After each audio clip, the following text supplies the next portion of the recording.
What would you do if you saved someone's life with your kidney, only for him to betray you in the worst way? I thought I knew the answer, until it happened to me. Stay with me until the end, because you won't believe how this story ends. It's the quiet after the storm. The kind of silence that feels like it's about to break you. I'm sitting in the sterile, cold hospital room, staring at David as he sleeps. The soft hum of machines, the steady beep of the heart monitor, they're the only sounds in the room, but they're deafening. I don't know if I'm supposed to feel relief or dread. The surgery went well. David's alive. I saved his life. But why does it feel like something inside of me is dying instead? It's been days since the surgery, but the more I sit here, the more questions pile up. And the most crushing question of all, was this the right thing to do? Before all of this, David and I had been perfect, or so I thought. We met in college, and he was everything I ever wanted, kind, funny, generous. We built a life together, took our time, and then moved in. We had everything, right? I never doubted him. I never thought I'd have to worry about betrayal, about lies. That was never part of the plan. And then came the diagnosis, kidney failure. He was told he needed a transplant, but the waiting list would take months, maybe years. And that's when I made the decision that would change everything. I would donate mine. No hesitation, no second thoughts. I loved him. I was ready to do whatever it took. So when the doctor said I was a match, it felt like fate. I am the one who can save him. But now, I feel like I've made a huge mistake. I can still hear his voice in my head when I said I'd do it. You don't have to, Michelle. You don't owe me anything. And I remember telling him, it's not about owing, David. It's about love. And he cried. He actually cried. He kissed my forehead and promised me that we'd be stronger after this, that we'd be closer than ever. But now I feel like I've been used.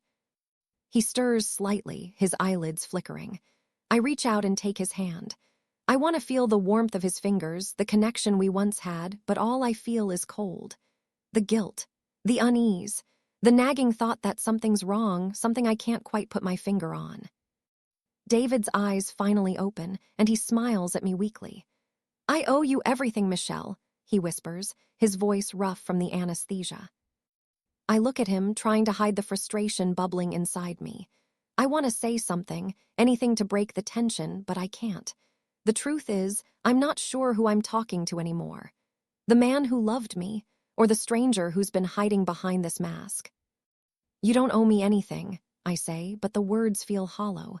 My voice cracks and it hurts. I did this because I love you, don't forget that. I remember how we were once inseparable. We shared everything. I never even questioned if I should donate my kidney. That's how much I believed in him, how much I believed in us. But there was a change. It happened gradually, almost imperceptibly at first. He started to pull away. Late-night work calls turned into full evenings spent out with friends. He'd come home smelling like another woman's perfume, and I'd try to ignore it. Maybe it was my insecurities talking. Maybe I was just being paranoid. But I was. I found the messages on his phone the night before my surgery. I miss you, Rachel had texted him. Can't wait to see you tonight. I need to talk about us. I froze when I read it. I couldn't breathe. Rachel, my best friend. She'd always been my ride or die, someone I trusted with everything. And now she was the one betraying me. Us, what the hell did that mean? I wanted to scream, but I didn't. I couldn't. Not the night before the surgery. I had to be strong. I had to be the one to save him. But what about me? I snap back to the present as David squeezes my hand again, pulling me out of my spiraling thoughts. He's awake now, his voice still weak but filled with sincerity. I'm sorry, Michelle. I didn't know how much this would hurt you. I know this has been hard, but you've saved my life. I promise you I won't forget what you did for me. I saved his life. The words echo in my mind like a twisted mantra. And still, I feel like I'm losing something I can't get back. What would you do if you saved someone's life with your kidney, only for him to betray you in the worst way? The room feels like it's closing in on me. The beeping of the heart monitor, the faint whir of the IV pump, it all fades into the background as the questions hit me like a flood. How could I have been so blind? David isn't the person I thought he was, and maybe I'm not the person I thought I was either. Stay with me because you won't believe what happens next. What I discover about David and Rachel will change everything, and you won't see it coming. I wake up to the soft chirping of birds outside the window, and for a moment, everything feels normal. The kind of normal that I haven't felt in days. I'm still in the hospital, still recovering from the surgery, but David, he's by my side like he promised. For a second, I let myself believe that things are going to be okay. But then I look over at him, and the unease hits me again. It's been weeks since the surgery, but David is still distant. He doesn't touch me the way he used to. He doesn't look at me the way he did before. It's as if something has changed between us, and I don't know why. David, I ask quietly, my voice still hoarse from the surgery. He looks up at me, his eyes tired but still soft. Yeah, baby. I swallow, trying to find the right words. I want to ask him what's going on, why he's been acting like this, but the words catch in my throat. Something inside me tells me it's not going to be good. Something tells me I'm not going to like what I hear. But I have to know. I can't keep pretending like everything is fine when it is. Are you okay? I ask, my voice barely above a whisper. He looks at me for a moment, and I see the hesitation in his eyes. It's fleeting, but it's there. And then he smiles, the kind of smile that doesn't quite reach his eyes. It's the kind of smile I've seen too many times before, the kind of smile that means he's hiding something. I'm fine, he says, but I don't believe him. I don't believe him for 1 second. It's hard to think back to when things were normal, to when David and I were inseparable, when we shared everything, our hopes, our fears, our dreams. Before the kidney transplant, things weren't perfect, but they were good. We were good. But then came the phone calls I couldn't ignore. The texts that seemed innocent at first, but then I started to notice the patterns. Long hours of silence, his excuses getting less and less believable. I never asked him what was going on, because deep down, I didn't want to know. Maybe I should have known something was off then. Maybe I should have trusted my gut, but I didn't. I didn't want to face the truth. And now here I am, looking at the man I thought I knew, and wondering if I ever really knew him at all.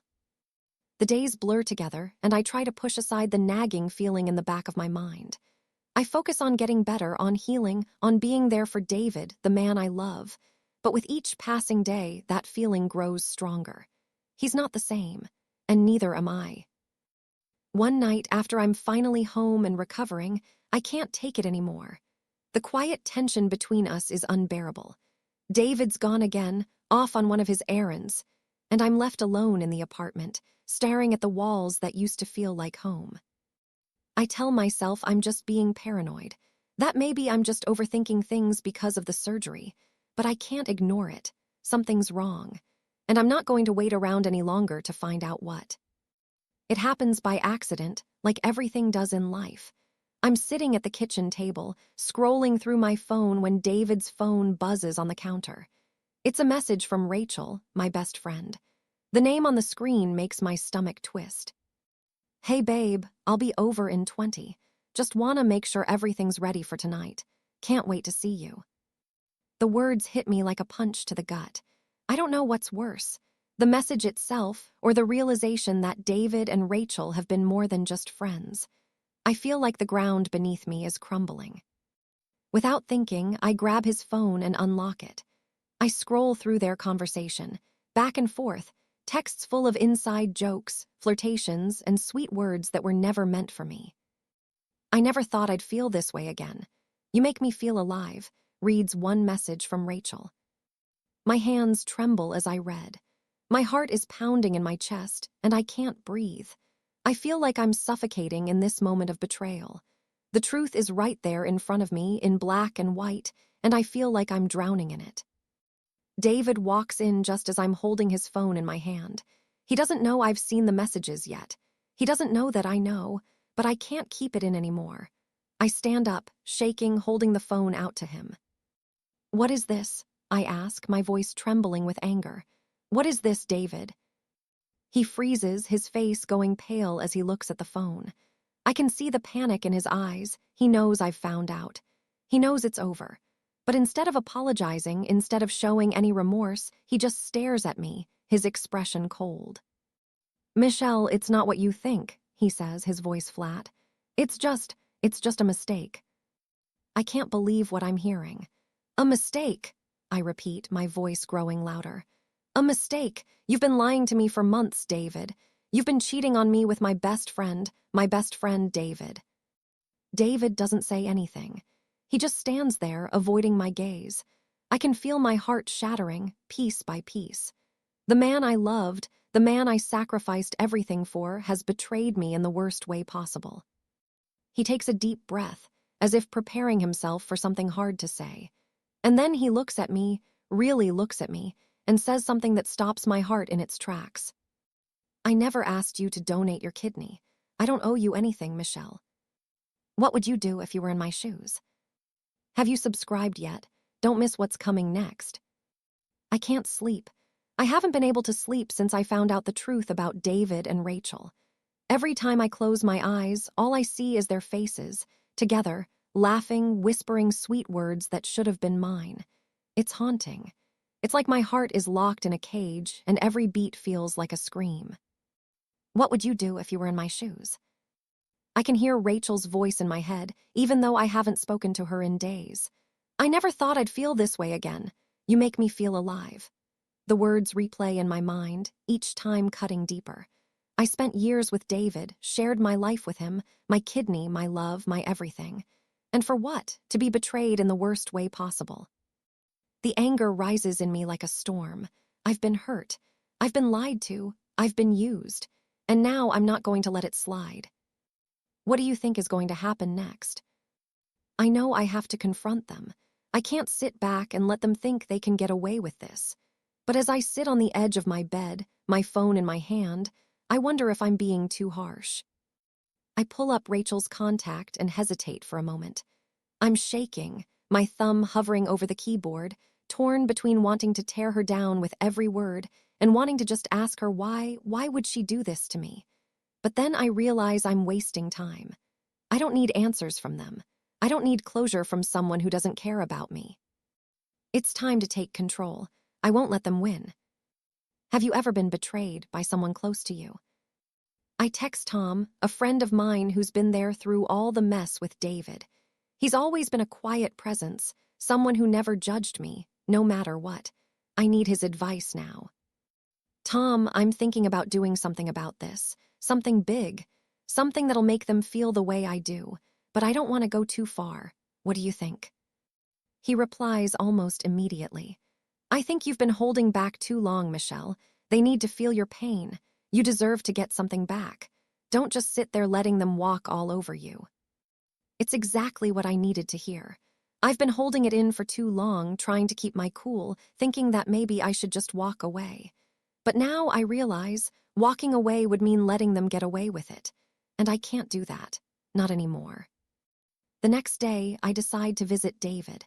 I'm not sure what I'm going to do when I get there, but I know one thing for sure. I'm done with being the victim. I arrive at his apartment, my heart racing in my chest. The door opens before I can even knock, and there he stands, looking the same as he always has. But I know things have changed. "Michelle," he says, surprise flashing in his eyes. "What are you doing here?" I'm not sure what to say. For a second, I feel a rush of everything I've been holding back. Anger, hurt, betrayal, confusion, all of it flooding me at once. But then I take a deep breath and steady myself. This is it. This is where I stop being the victim and start being in control. "I know everything, David," I say. My voice is steady, but it feels like I'm about to lose everything. "I know about you and Rachel, and I'm done. We're done." His face goes pale. I can see the guilt in his eyes, but it doesn't matter anymore. He doesn't get to make excuses. "I don't want to hear it, David," I continue.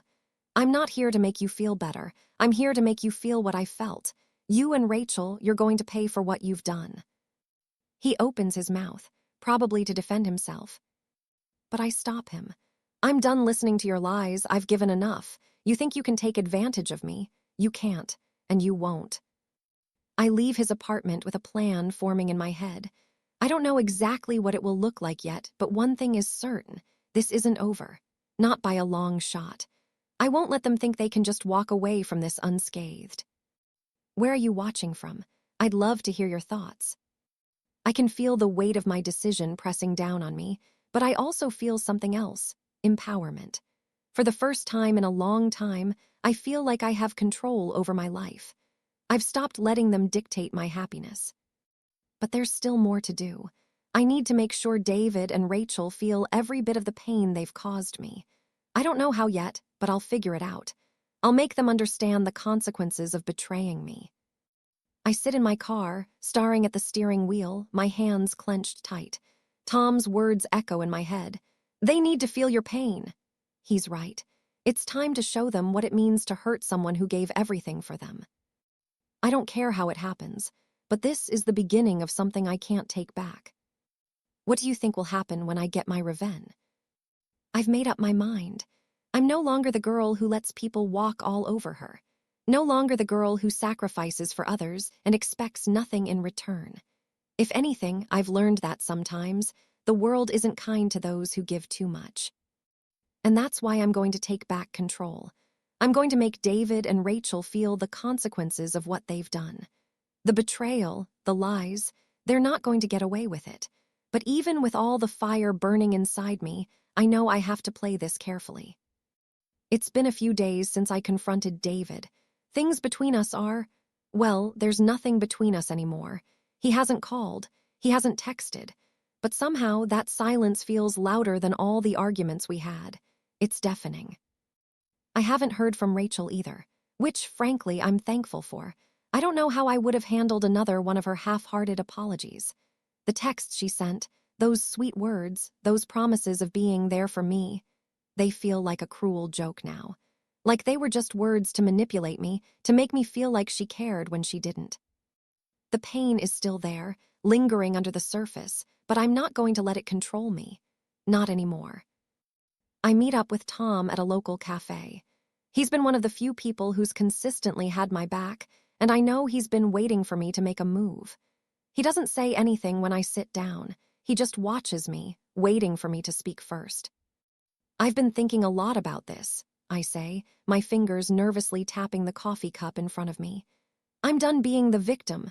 I've been through enough, but I still need to figure out what comes next. Tom leans back in his chair, studying me. What exactly do you mean by that? I swallow hard, feeling a mixture of nervousness and excitement. I'm going to make them pay, but not just for the cheating, for everything, for taking advantage of me, for making me believe in something that wasn't real. Tom raises an eyebrow, but there's no judgment in his eyes, only understanding. What's your plan, then? I take a deep breath. I'm going to make Rachel's life a living hell. I'm going to expose her for the person she really is. I want everyone to know what kind of person she is. And with David, I'll make him regret ever taking me for granted. I'm not going to play this nice anymore. As Tom listens, I see a flicker of concern in his eyes. He doesn't say anything at first, but I know he's been thinking about the consequences. It's not a secret that I'm about to cross a line. And I know I have to be careful, but the anger inside me feels like a fire that needs to burn its way through. You've been through a lot, Michelle, Tom finally says. But I think you're getting close to a dangerous edge. If you do this, you might not be able to come back from it. I meet his gaze and nod slowly. I've already crossed that line, Tom. The moment David and Rachel decided to betray me, they pushed me too far. There's no going back from that. Later that day, I'm alone in my apartment, staring at my phone. I've been avoiding David's calls, but this one feels different. I can feel my heart beat faster as I stare at his name on the screen. I almost don't pick it up, but curiosity gets the best of me. Hello. Michelle, David's voice comes through the line, softer than I expected. I need to talk to you. I don't respond right away. Part of me wants to yell to tell him everything I've been holding back, but I can't, not yet. What is it, David? There's a long pause before he answers. I know you're angry, I know I've hurt you, but I need you to understand that it wasn't what you think. Rachel and I. Don't, David, I interrupt, my voice cold. I'm done listening to your lies. I've made mistakes, he says, sounding more desperate now. I'm sorry, I really am. I was just confused. You've always been there for me. I didn't mean to hurt you. His words feel empty. They sound rehearsed. Sorry doesn't fix this, David. Sorry doesn't erase what you did. And frankly, I'm not interested in hearing any more of your excuses. I've given you enough. I hear him sigh on the other end of the line. Please, Michelle, don't do this. You're the best thing that ever happened to me. Don't walk away. I take a deep breath, feeling the weight of the decision. I'm walking away, David, for good, and you'll regret it. Before he can say another word, I hang up. My hands are shaking, but I don't care. I'm done, and there's no going back. That night, as I sit on my couch, I replay the conversation in my head. It was everything I wanted to say to him. It's everything I needed to hear, and yet, I still don't feel better. I don't feel the satisfaction I thought I would. Instead, I feel cold, numb almost. I get up and grab my phone. I go to Rachel's contact and pause. For a second, I consider texting her, confronting her, telling her everything I've been planning. But then I stop myself. I don't need to talk to her. I don't need her explanation or apology. I need to take control of my life. And that starts by taking away what they hold dear. I know what I need to do, and it's not going to be easy, but I'm going to make them feel everything I've felt, every lie, every betrayal. I will make them regret ever thinking they could mess with me. The moment I hang up the phone with David, something inside me clicks. There's no turning back now. I've said everything I need to say to him. I've closed that chapter of my life. But even as I tell myself that, there's a part of me that wonders, what now? I pace around my apartment, trying to shake off the residual anger. The sting of betrayal that still hangs in the air. I look around at the life I once shared with him. The pictures on the walls, the things that used to mean so much, now feel like reminders of a past that no longer exists. I think about everything I've sacrificed for him, my kidney, my trust, my love, and it makes me sick. He doesn't deserve any of it. What would you do if you were in my shoes? I grab my phone, and for a moment I hesitate. It's Rachel. I haven't spoken to her since the day I found out about her affair with David. But tonight, that changes. I've spent days planning this moment. I've spent hours thinking about the best way to make her feel every ounce of the pain I've felt. And now it's time to put that plan into action. Where are you watching from? I'd love to hear your thoughts. I send her a simple text. Meet me at the cafe. I need to talk. I wait, my heart pounding in my chest. I don't know what's going to happen next. I don't know what I'm going to say to her. But I do know one thing. I'm not going to let her get away with what she's done. I arrive at the cafe early, my nerves on edge. I sit at a small table in the corner, staring out the window as the world goes on, blissfully unaware of the storm I'm about to unleash. When Rachel walks in, I see her before she sees me. She's got that confident, carefree look on her face, the same one she's always had when she's been hiding something. She doesn't even seem to notice the tension between us as she approaches my table. Her smile falters when she sees me, but she quickly recovers, sitting down across from me. Hey, Michelle, you okay? She asks, her voice too soft, too sweet, like nothing's wrong, like everything's still the same. I take a deep breath, steadying myself. I've been here before, too many times before, the game she's playing, the lies she's told. But tonight I'm done with it. I'm done pretending. No, I'm not okay, I say, my voice calm but firm. You and David. I know everything, about you two, the affair, the lies. She looks taken aback, but she doesn't deny it. She's never been good at hiding the truth when it's staring her in the face. Michelle, I don't want to hear your excuses, Rachel. I cut her off. I don't want to hear how sorry you are. You've already hurt me enough. And David, he's not worth fighting for anymore. But you're going to pay for what you've done to me. She stares at me, wide-eyed, her mouth opening and closing like she doesn't know what to say. It's almost laughable. She's the one who destroyed our friendship, and now she's acting like the victim. I didn't mean to hurt you, Michelle, she says, her voice quivering now. It just happened. I never meant for any of this to happen. I lean in, my eyes locked on hers. But it did happen, and now you're going to deal with the consequences. Rachel shifts uncomfortably in her seat, looking like she's about to cry. But I don't feel bad, not anymore. She doesn't get to cry now, not after everything she's done to me. I've already dealt with David. Now it's your turn, I continue, my voice steady. I'm going to expose you, Rachel. Everyone you know is going to know who you really are. She flinches. You can't, please, Michelle, don't do this. I pull out my phone and open a file. Oh, I can, and I will.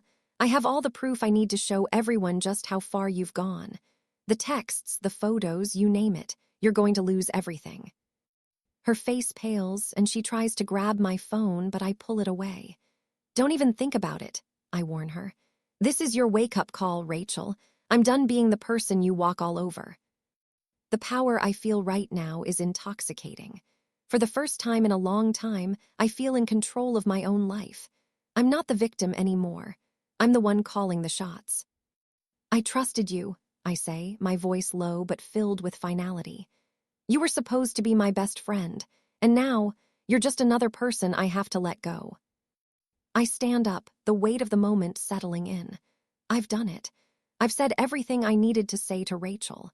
She doesn't deserve any more of my time, my energy, or my thoughts. I suggest you start packing, Rachel, I say, turning to leave, because your world is about to come crashing down. As I walk away from the cafe, a sense of relief washes over me. But it's not just relief. It's power. I've taken back control. I've set the wheels in motion, and there's no turning back. Rachel and David have made their choices, and now they're going to feel the consequences. But even with all of that, I feel something I wasn't expecting. Something I didn't know I would feel when I finally took control of this situation. I feel empty. It's as if revenge isn't the thing that will fill me up. It won't fix what's been broken. It won't bring me peace. I'm not sure what comes next, but for the first time in a long time, I'm ready to face it. It's been a week since I exposed Rachel for who she truly is. I haven't heard from her, and honestly, I don't care. I took back my power, and it felt good, at least for a little while. But now, as I sit in my apartment, sipping my coffee and staring at the quiet city streets outside, I'm left with an unsettling feeling. I've won, yes, but it feels like something is still missing. The weight of the decisions I've made, decisions I thought would bring me peace, still hangs over me like a cloud. What would you do if you were in my shoes? I've spent the past few days in a strange limbo. I don't want to go back to the way things were, but I also don't know where to go from here. David is out of my life for good, but there's still this hollow space in my chest where the love I once had for him used to live. I think about how much I've sacrificed for him. My kidney, my heart, I gave him everything. And for what? To be betrayed, to be tossed aside like I was nothing. I shake my head, trying to push the thoughts away. I made the right choice. I don't need him. I don't need Rachel. But I still feel lost. I decide to take a walk to clear my head. The sun is setting, casting an orange glow over the city. The air is cool but not too cold, and it feels like the world is moving around me while I'm just standing still. My feet lead me down familiar streets, streets I've walked down with David so many times before.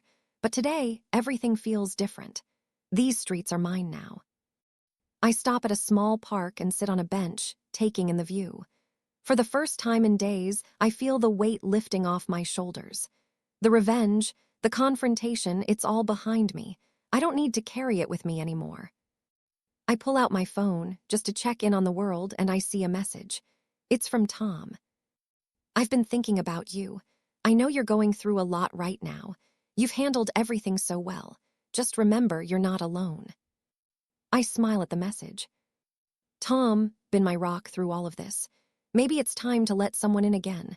I text him back. Thanks, Tom. I really appreciate it. You've been a good friend. I think I'm ready to move on. I'm just not sure what that looks like yet.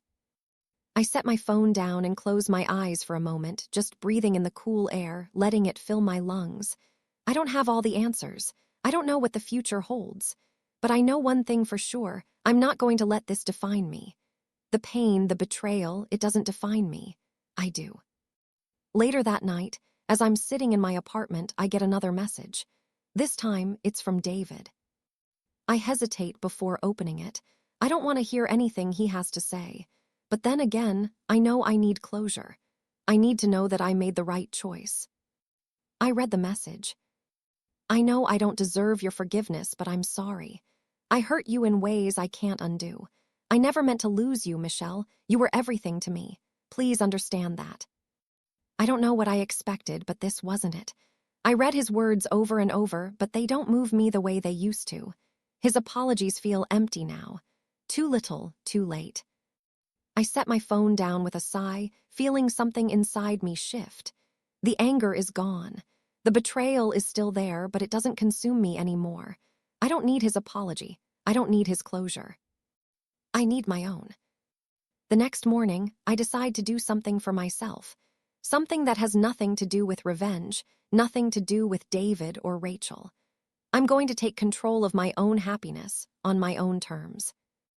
I head to the local cafe and order a coffee, taking a seat by the window.